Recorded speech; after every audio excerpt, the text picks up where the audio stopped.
बच्चों, SNPS online class में आपका एक बार फिर से स्वागत है। आप देख रहे हैं मैं यहाँ बिल्कुल ठीक हूँ। मुझे उम्मीद है आप भी अपने घर में स्वस्थ एवं सुरक्षित होंगे और पढ़ाई पर ध्यान देते होंगे। बच्चों, आज मैं आपको अध्याय 3 पढ़ाने जा रही हूँ, जिसका शीर्षक है शिष्टाचार। इसका शीर्षक है शिष्टाचार। यह एक लेख है। बच्चों, सबसे पहले हम शिष्टाचार के बारे में शिष्टाचार को जानेंगे। आखिर शिष्टाचार है क्या? आप जो अपने घर में, विद्यालय में उठना, बैठना, बोलना, बड़ों से बातचीत करना, छोटे के साथ रहना, जो कुछ सीखते हैं, यही व्यवहार शिष्टाचार कहलाता है। बोलने का ढंग, उठने का ढंग, बैठने का ढंग, बातचीत करने का ढंग, ये सब जो है हमारे शिष्टाचार में आता है। उसी को हम लोग बृहद रूप में आज जानेंगे, जो आखिर शिष्टाचार है क्या। तो आज हम पढ़ेंगे शिष्टाचार। शिष्टाचार का अर्थ है शिष्ट आचरण। शिष्टाचार का अर्थ क्या है? शिष्ट आचरण। शिष्ट का अर्थ होता है अच्छा। शिष्ट का अर्थ क्या होता है बच्चों? अच्छा। और आचरण का अर्थ होता है काम करने का ढंग या तरीका। काम करने का ढंग, व्यवहार, यही जो है आचरण है। अच्छे व्यवहार को शिष्टाचार कहते हैं, यानी अच्छे व्यवहार को ही हम शिष्टाचार कहते हैं। विनम्रता शिष्टाचार की पहली शर्त है। पहली शर्त क्या है शिष्टाचार की?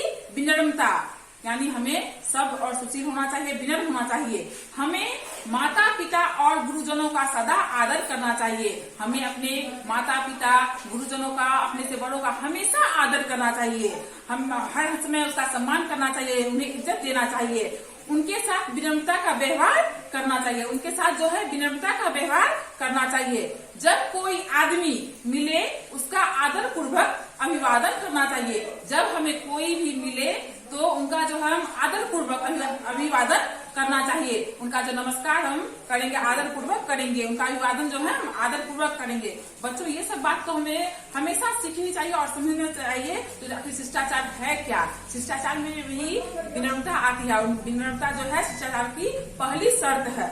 बातें करते समय जी हाँ या जी नहीं कहकर उत्तर देना चाहिए। अगर हम किसी से बात करते हैं तो जी हाँ, जी नहीं ये कहकर उनका उत्तर देना चाहिए। ये नहीं जो अगर सुन लिया उत्तर भी नहीं दिए, ये गलत आदत है। ये आदत गलत है। हमें प्रत्येक बात का उत्तर जी हाँ या जी नहीं, अगर जानते हैं तो जी हाँ में दीजिए, अगर नहीं जानते हैं तो जी नहीं में दीजिए। लेकिन जी हाँ जी नहीं लगाना शिष्टाचार का ही अंग है। बड़ों को केवल हाँ या ना कहना अशिष्टता है। बड़ों को, अपने से बड़ों को केवल हाँ या नहीं, हाँ आता है तो हाँ या नहीं, ये जो है कहना अशिष्टता है। जब दो व्यक्ति आपस में बात कर रहे हो तो उनके बीच बोलना भी अशिष्टता है। अगर दो बड़े बीच में बात कर रहे हैं, आपस में बात कर रहे हैं, तो उनके बीच टपक से बोलना होता है। बहुत बच्चे की आदत होती है, जो माता पिता बात कर रहे हैं, हम सुन रहे हैं और बगल में उसमें हाँ में हाँ या कुछ उसका जवाब सवाल कर रहे हैं। ये बहुत गलत आदत है। अगर दो बड़े बातचीत करते रहे, आप अगर बगल में हैं तो ध्यानपूर्वक सुनेंगे, ना कि उनके बीच में उनको रोकेंगे टोकेंगे, क्योंकि वो दोनों अपनी जरूरी की बातें करते रहते हैं। उनके बीच में टोकना या बोलना और शिष्टता का ही उदाहरण है। इसी तरह बातचीत में अपने से उम्र में या पद में बड़ों को आप कहकर संबोधित करना चाहिए। आपसे जो बड़े हैं या आपसे पद में जो बड़े हैं, उनको आप कहकर संबोधित करेंगे। बच्चों, उनको जो है आप कहकर कहना चाहिए। तो ये बहुत ही अच्छा है। ये आदरणीय, आदर सूचक भाषा हुआ आप कहना। तो आप अपने बड़ों से या आपके पद में से जो बड़ा है उनको आप कह के बुलाएंगे, करना चाहिए। तुम का प्रयोग बराबर वालों या अपने से छोटे के लिए किया जाता है। और तुम का प्रयोग किसके लिए किया जाता है? तो आपके जो क्लासमेट है, आपकी जो सहपाठी है, उससे आप तुम कहकर बातचीत करते हो। आजकल तो लोग छोटों को भी आप कह के वो लोग बोलते हैं, क्योंकि आप सब सुनने में जो है ना बहुत ही अच्छा लगता है। और हम लोग जो है अपने बच्चों से, जैसे कि आपसे भी बात करते हैं, तो आप कह के बात करते हैं, ताकि ये सुनने में जो है बहुत ही अच्छा लगता है। बच्चा भी समझता है, अरे मैम हमको इतना रिस्पेक्ट दे रही है, चलो हमको बात मानना है। हमको जो आप कह रही थी, इसका मतलब है हमको इज्जत करती है, मेरी इज्जत करती है, हमको रिस्पेक्ट दे रही है, तो हम जो है छोटों को भी आप करके ही बुलाते हैं। तो ये आप कहना एक आदर सूचक शब्द है। इसलिए हमेशा बड़ों से, अपने से पद में जो बड़े हैं उनको आप कहकर संबोधित करना चाहिए। और बराबर वालों को तुम, या आपके दोस्त हैं लोग तुम कह के बात करता है। किसी का नाम लेते या लिखते समय उससे पहले श्रीमान या श्रीमती। बहुत बार बताएं आप लोगों को कक्षा में, किसी का नाम लीजिए, मान लीजिए आप अपने पिताजी का नाम बोले हैं तो श्रीमान या श्रीमती लगाते हैं ना पिताजी और माताजी के नाम में, तो श्रीमान या श्रीमती लगाकर लिखना चाहिए और श्री कह के उनका संबोधन करना चाहिए। ये आदर सूचक शब्द है, श्रीमान या श्रीमती ये आदर सूचक शब्द है। और अपने से बड़ों का नाम लेते समय या लिखते समय श्रीमान या श्रीमती लगाना चाहिए। कुमारी भी लगाना चाहिए, अगर किसी का नाम है तो उसके साथ जो है कुमारी लगाना, डायरेक्ट नाम लेके बुला रहे हैं तो वो अच्छा नहीं लगता, कुमारी भी लगाना चाहिए। जैसे किसी लड़की का नाम है स्नेहा, स्नेहा कुमारी या कुमारी स्नेहा, आप इधर आइए, ऐसे करके बोलना एक आदर सूचक शब्द कहलाता है, वाक्य कहलाता है।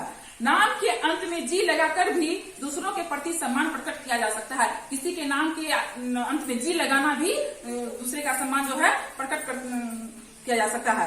यदि कोई हमारे लिए कोई काम करे तो हमें उसका आभार प्रकट करना चाहिए। यदि आपका कोई काम कर दे तो क्या कीजिएगा, उसको आभार प्रकट कीजिएगा, बोले वाह बहुत अच्छी बात है, आपने मेरा काम कर दिया, मैं आपको धन्यवाद देती हूँ। होता है ना, इसका आभार कैसे प्रकट करते हैं हम, धन्यवाद बोलकर। कोई आपका काम कर देता है, कोई कुछ ला के देता है तो होते हैं, या कोई आपके बदले कुछ कर दिया तो आप क्या करते हैं, उसको धन्यवाद कहकर उसको संबोधित करते हैं, उसका धन्यवाद प्रकट करते हैं। यदि हमसे कोई भूल हो जाए तो हम उससे क्षमा प्रार्थी भी होते हैं, क्षमा भी मांगते हैं, क्षमा मांगना ही चाहिए। अगर आपसे कोई गलती हो गई हो तो आप उससे क्षमा बोलकर मुझे माफ कर दीजिए, मुझे क्षमा कर दीजिए कहकर अब उनका अपना खेद प्रकट करना चाहिए। विनम्रता केवल वाणी में ही नहीं व्यवहार में भी होनी चाहिए। विनम्रता केवल वाणी में नहीं, सिर्फ बोलने में नहीं, आप जी हाँ जी नहीं कर रहे हैं, आप लगा के बोल रहे हैं, अपने से बड़ों का सम्मान कर रहे हैं, सम्मान में श्रीमान श्रीमती बोल रहे हैं, लेकिन आपका व्यवहार अगर अच्छा नहीं है उनके साथ तो बहुत ही गंदी बात है। अगर आपकी वाणी अच्छी है तो आपका व्यवहार भी अच्छा होना चाहिए, क्योंकि विनम्रता के लिए दूसरी शर्त आपका व्यवहार अच्छा होना चाहिए। बड़ों की परवाह न करना, उसके सामने ठहाका लगाकर हंसना, उनसे जिद करके अपनी कही हुई बातें को मनवाना, ये अशिष्टता का ही उदाहरण है। बड़ों के सामने जो अपनी जिद मनवाना, उसकी परवाह नहीं करना। दो आदमी बड़े खड़े हुए हैं, हम ठहाका लगा के हंस रहे हैं, जोर जोर से बातें कर रहे हैं, उनकी परवाह नहीं कर रहे हैं। जो हमारे सामने जो है दो गुरु जी बात कर रहे हैं या माता पिता बात कर रहे हैं तो जोर से चिल्ला रहे हैं, चीख रहे हैं, ये अशिष्टता का लक्षण है। इन्हें दूर करना चाहिए। बच्चों आप लोग भी सीखिए, अगर दो बड़े बीच में बातचीत करते हैं उनके सामने नहीं बोलना चाहिए। हाँ, उनको पहले सुनना चाहिए, फिर अगर वो हमसे कुछ सवाल करे तो हमें उसका जवाब देना चाहिए। बीच में तफाक से बोल के नहीं करना चाहिए, या किसी भी चीज के लिए जिद नहीं करनी चाहिए।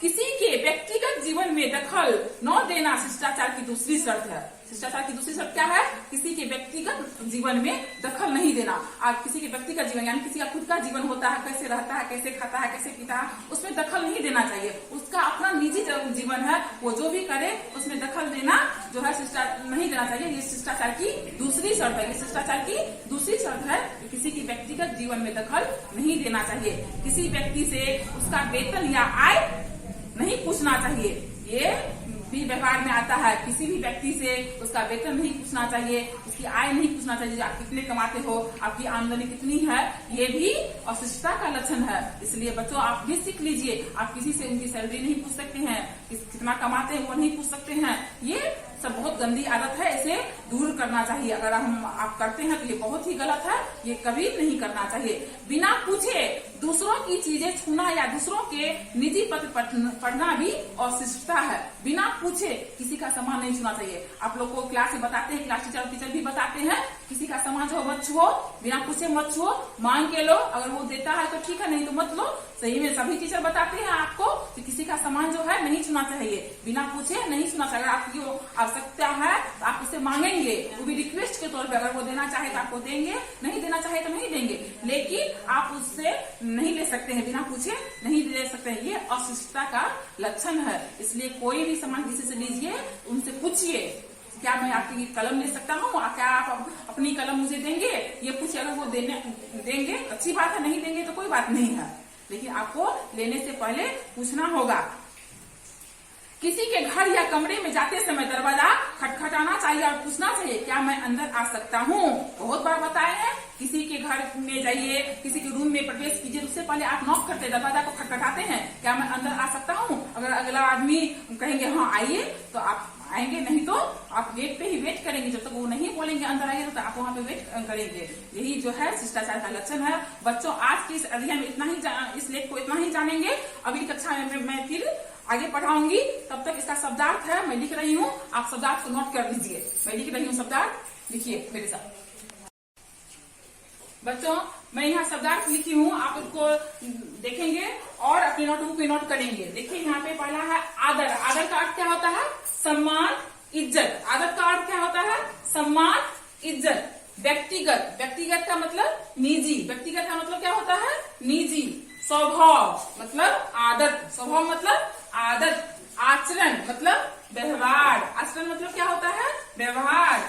अभिवादन मतलब नमस्कार। अभिवादन मतलब नमस्कार। अनुचित मतलब गलत। अनुचित का अर्थ क्या होता है? गलत। सहानुभूति मतलब सांत्वना। अब है यहाँ पे जिद। जिद का अर्थ क्या होता है? हठ।